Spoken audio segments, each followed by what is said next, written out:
What's up, everyone? Welcome into another episode of Talkin Grizz. I am Kelcey, staying warm in this Memphis weather. Joining me is the Pelicans beat writer, Will Guillory. I heard you are trying to stay warm as well.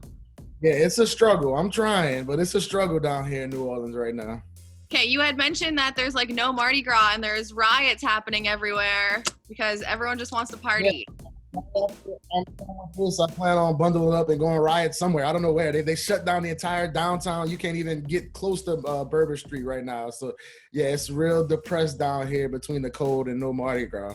Oh my gosh. And just everyone watching, there actually are no riots. Everyone just wants to party. Everyone just wants to have fun, but let's clear that up. Yeah, all right. No riots yet. Let's just say it that way. Just eat your king cake, stay inside, stay warm, and we are excited to see this team tomorrow. So the Pelicans are in Memphis tomorrow. It's happening. It's another national TV game. Everyone loves like the former number one pick versus the former number two.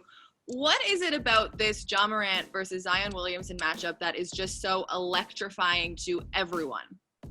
I mean, first off, it helps that they're both really good. You know, a lot of times the number one pick might be a little bit better than the number two. It feels like both of these guys are really headed towards superstardom. And I think the fact that they've kind of taken off so early in their careers, I think is really impressive for two young guys. And I think the fact that they're so different. You know, Zion's this big, huge 285-pound guy who shoots layups every time, and Ja Morant's this little bitty dude. Looks like he's still in high school sometimes, but then he jumps up there and he's like jumping over Aaron Baines and doing 360 windmills and all type of stuff. So I think just how different they are and how good they are early on. And they're both just exciting players to watch. So I think I'm looking forward to whenever they're playing, that's for sure. Before we move on, I do have to just mention Ja gained 12 pounds in the offseason. So itty bitty. Yeah, just bitty. Not the. I'll cut out the itty part. Just bitty.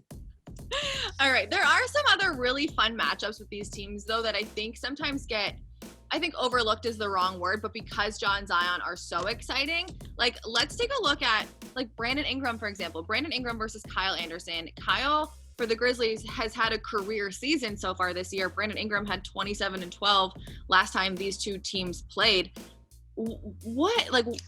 Let's focus on them for a second. Brandon versus Kyle. Are you excited for this matchup? I mean, yeah, I've been a fan of my guy Slow-Mo ever since he was back at UCLA, and I think he had a great game when they came down to New Orleans a few weeks back. And I think, again, we want to talk about varying styles. How about Zion Williamson moving 100 miles per hour versus Slow-Mo, who's like, it looks like we still waiting for somebody to press the play button on him.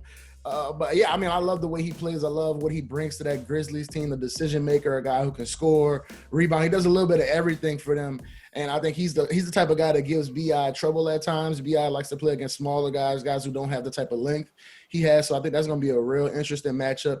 And I think just the way Kyle was able to control the game in transition as well. It sounds funny saying Slow-Mo control the game in transition, but I think he did a really good job kind of keeping their pace up and getting them easy shots, because I think sometimes they depend on Josh so much.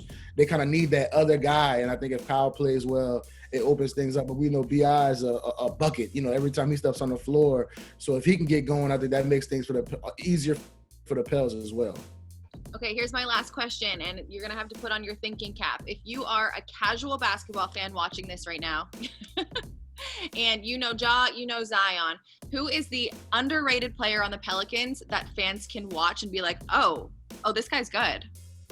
I think it's the rookie Kyra Lewis. I think he's been so good these past few weeks. He's finally getting consistent playing time.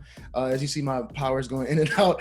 Stan Van Gundy has talked about how he wants to get the rookie some more minutes. I think he alluded to after the loss last night that he may even consider changing his starting lineup. So you may even see Kyra starting in this game against Memphis. But I think he's just done a really good job, like I said, of increasing the pace for the Pelicans, giving them another option, a guy who can create off the dribble. And I think this team just needs some life in their lineup. I think, you know, they've been so bad defensively, giving up 67 threes the past 3 games. You know, I think Grayson Allen's loving the fact that the Pels are coming to town. But I think they just need somebody to give them some life, and I think Kyra can be that guy just because he does a little bit of everything, and he's a young guy who plays with that type of speed and can get to the rim, kind of Ja Morant-ish. I don't want the Grizzly fans to get mad at me, but he kind of plays with that same type of mentality, and I think the Pels need some of that.